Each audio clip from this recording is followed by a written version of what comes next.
Sveiki, mėly TV6 žiūrovai. Mano vardas Karolis, o jūs žiūrite laidą ant dviejų ratų. Čia aš jums pristatysiu pačius įvairiausius motociklus, papasakosiu apie įvairius renginius bei supažindinsiu su įdomiais motociklų pasaulio žmonėmis. Šioje antroje sezono laidoje mes grįžtame į įprastą laidos formatą ir turėsime motociklo apžvalgą. Motociklas šiandien yra išties ypatingas dėl kelių priežasčių. Pirma, tai yra motociklas priklausantis populiariausiai Lietuvoje kategorijai Adventure. Antra, tai yra rimtas konkurentas į šios kategorijos geriausių sąrašo viršų. O trečia, tai dar laidoje nematyto italų gamintojo kūrinys. Ir tai yra Aprilia Touareg.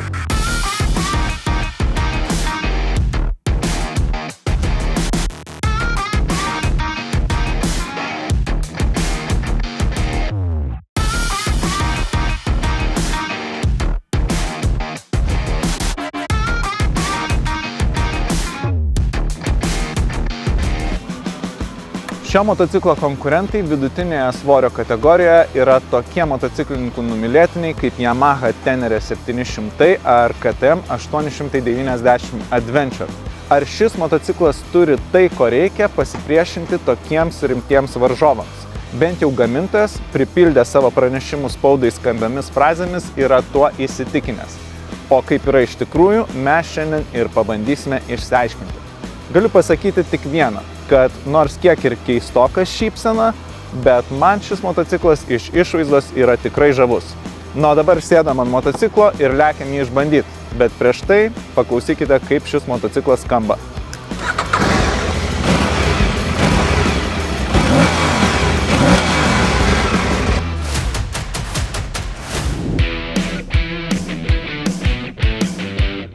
Turiu pasakyti, kad tikrai labai smagu sugrįžti į mūsų motociklų bandymo trasą, jeigu taip galima pavadinti. Ir nors sezoną atidariau su Indian motociklu, bet tikrasis ant dviejų ratų sezonas neprasideda, kol nepradedam pirmosios apžvalgos.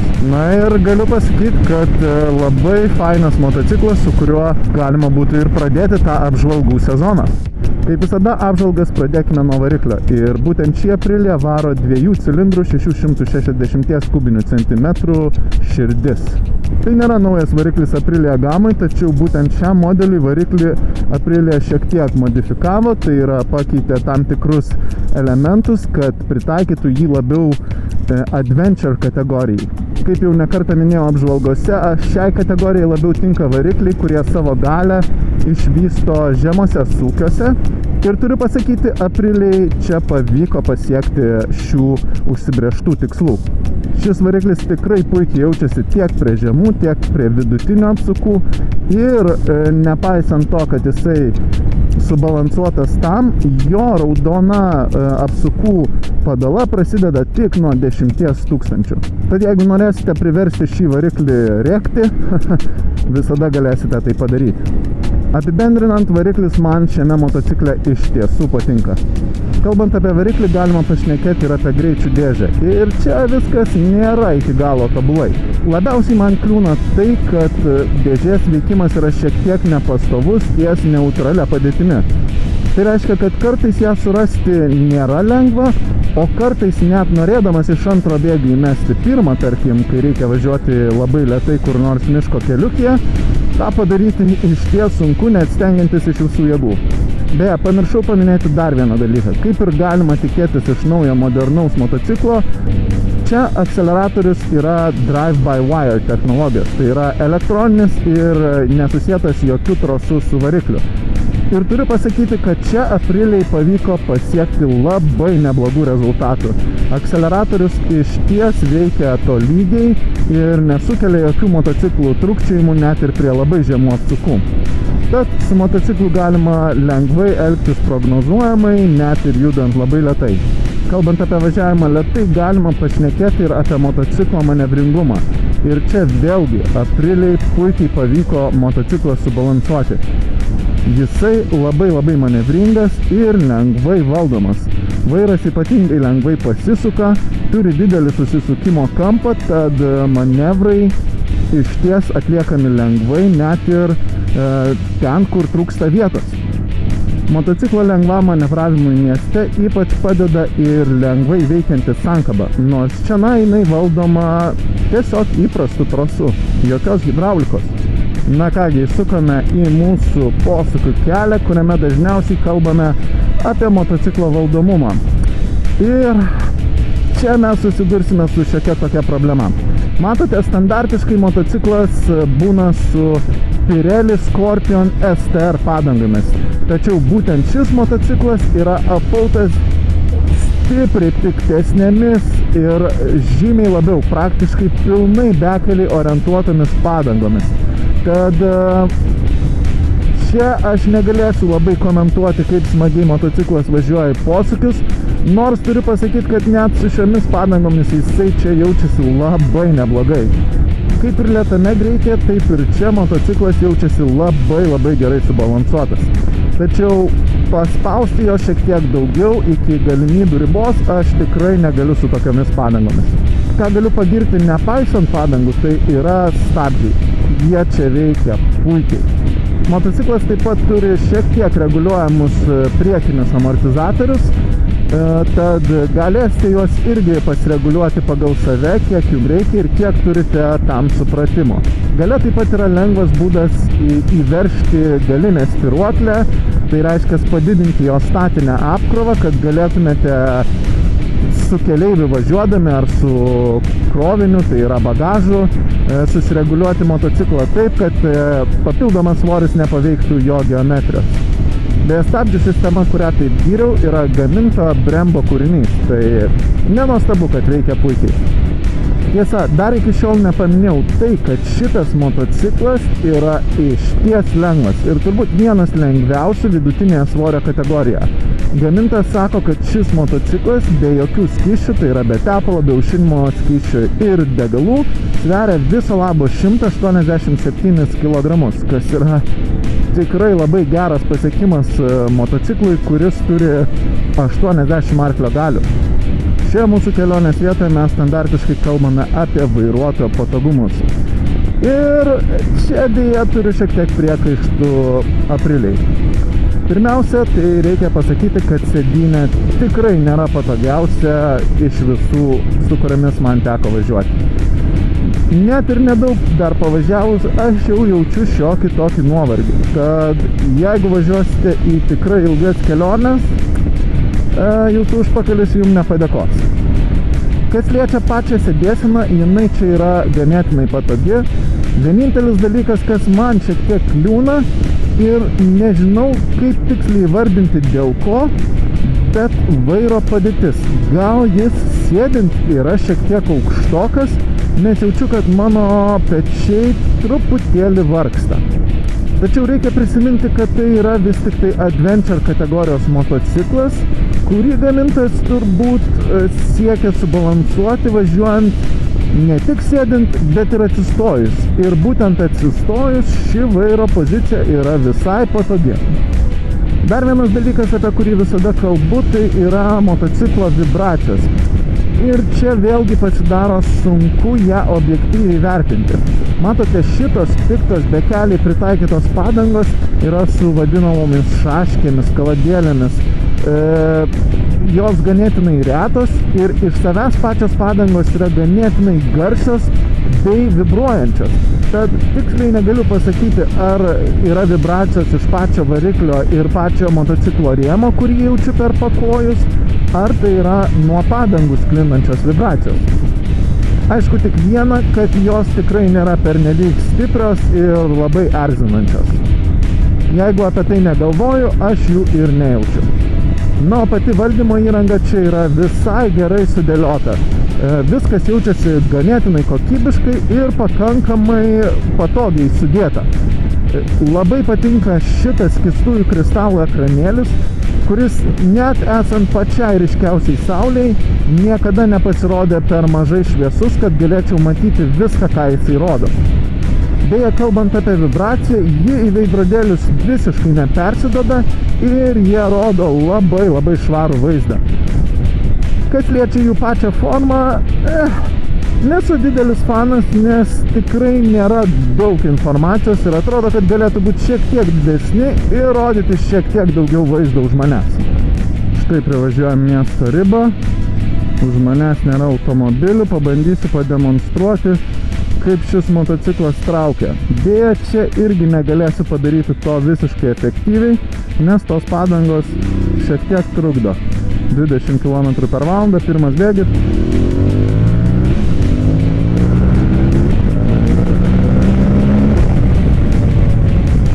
Nežinau, ar pastebėjote, bet man akceleruojant visą laiką mirksėjo prasisukimo kontrolės lemputė. Tai reiškia, motociklas apribojo trauką, kad galinis ratas neprasisuktų. Ir tai yra normalu, nes tokios padangos daug sukibimo ant asfalto negeneruoja. Kalbant apie važiavimą užmiestyje, kaip matote, šis motociklas turi greičio palaikymo kontrolę, kas man visada yra puikus dalykas, leidžiantis į ilgesnės kelionės asfaltu.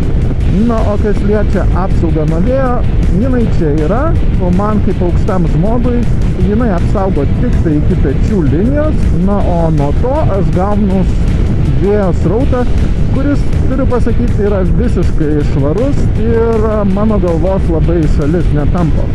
Štai važiuojant šeštų bėgių 90 km/h, mes turime 4000 apsisukimų per minutę ir tai yra ganėtinai patogu. Šiek tiek daugiau dabar vibracijos jaučiu per pakojus ir vėlgi negaliu pasakyti, ar tai padangos, ar tai pats motociklo variklis ir jo vibracijos. Visą laiką važiavau su urban režimu, na, o dabar, kai važiuosiu žvyrkelį, aš žinoma norėčiau įjungti off-road režimą, ką lengvai galima padaryti tiesiog šiuo mygtuku. Taigi, off-road, kaip matote, ekrane iš karto užsidega, kad galinis ABS prasisukimo kontrolės sistema yra visiškai išjungta. Ir šiame motocikle yra gerai tai, kad jeigu jūs esate pasirinkęs šį važiavimo režimą ir užgesite, tada vėl užvesite, niekada jums nereikės sukti galvos apie galinio rato ABS sistemos išjungimą. Jisai visada bus išjungtas.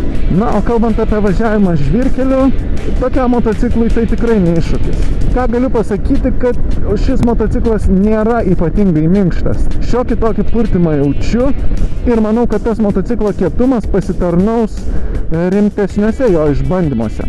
Kaip ir šios padangos, kurios vėlgi žvyrkelėje daug naudos neturi.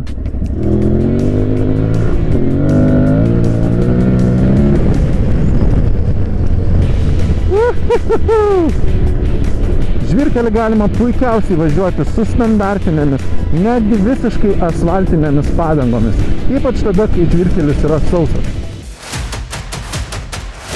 Gamintojas teigia, kad kurdamas šį motociklą bandė suderinti enduro vieno cilindro motociklų ir adventure kategorijos pasaulius į vieną. Tai iš tikrųjų sudėtinga užduotis, mat pirmieji yra lengvai valdomi, na, o antrieji turi būti ganėtinai patogus ilgom kelionėm. Kaip matote, aš jau apsirengiau savo enduro rūbais ir esu pasiruošęs išbandyti šito motociklo būtent šią pusę. Pasižiūrėsim, kaip jiems seksis. Aš labai tikiuosi, kad tos uždėtos piktos padangos man čia padės. Važiuojant miško keliukais, motociklo kietoka važiuoklė puikiai tvarkėsi su nelygumais. O ir važiavimas atsistojus buvo ypatingai patogus. Iš ties važiuojant per tokius nelygius keliukus, motociklas atrodo tikrai labai neblogai subalansuotas. Valdymas jo yra pakankamai lengvas ir suteikia pasitikėjimo.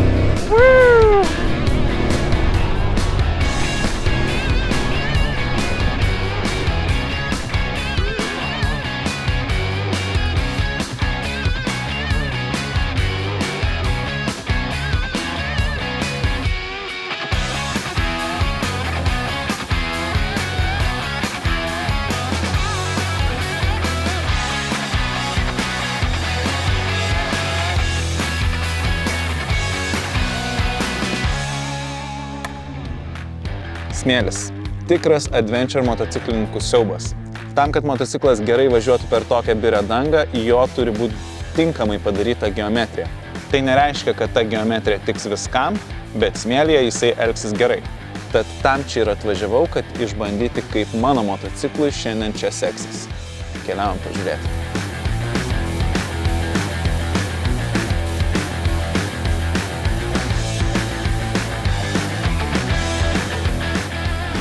ką, bandykime. Nežinau, ar bus lengva.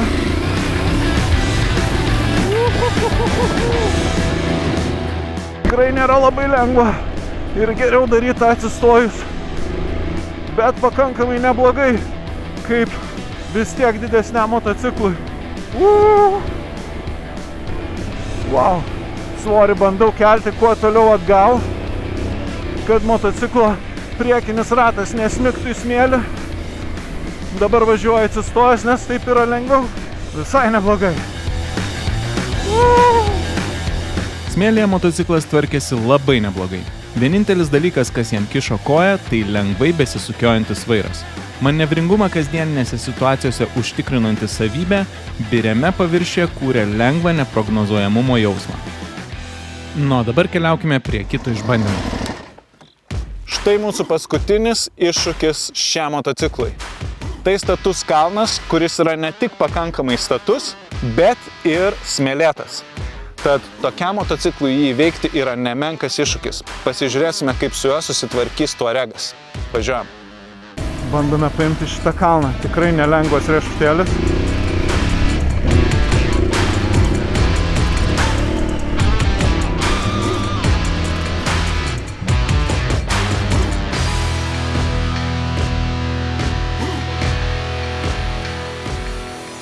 Tai štai, išbandžiau Aprilia Touareg įvairiomis sąlygomis ir nors netobulas, bet išties įspūdingas motociklas. Nežinau kaip kiti motociklininkai, bet tie, kurie mėgsta bekelę, dažnai diskutuoja apie savo svajonių garažą. Tai yra, kokius motociklus turėtų, jeigu galimybės leistų. Aš visai nesenai užsikrėčiau enduro liga ir mano pagrindinis motociklas, kurį turiu, yra enduro grynakraujis. Kai svajoju apie savo 2-3 motociklų garažą, aš galvoju, kad šis Aprilia Touareg būtų antras motociklas jame. Ir tai, manau, daug ką pasako. Na, dabar atėjo metas apibendrinti šio Aprilia Touareg apžvalgą. Ar tai tobulas motociklas? Tikrai ne. Be jau minėtų dalykų mane šiek tiek erzino ir kliūnanti ilgųjų šviesų rankenėlė, bei karštis sklindantis iš variklio tiesiai į kojas. Tačiau įvertinus šio motociklo savybės kasdienybėje, tai yra įprastose keliuose ir jo elgseną bekelėje, man jis paliko tikrai didžiulį įspūdį. Kaip jau minėjau, tai rimtas pretendentas į antro motociklo vietą mano garaže. Bet ar šis motociklas tiks jums? Nebūtinai. Visa tai priklauso nuo to, kam jūs ketinate jį naudoti. Todėl, kaip visada sakau, prieš įsigydami bet kokį motociklą išbandykite patys. Šioje laidoje tiek. Likite sveiki ir saugūs kelyje, o mes susitiksime po savaitės, sekmadienį 10:30 per TV6. Iki!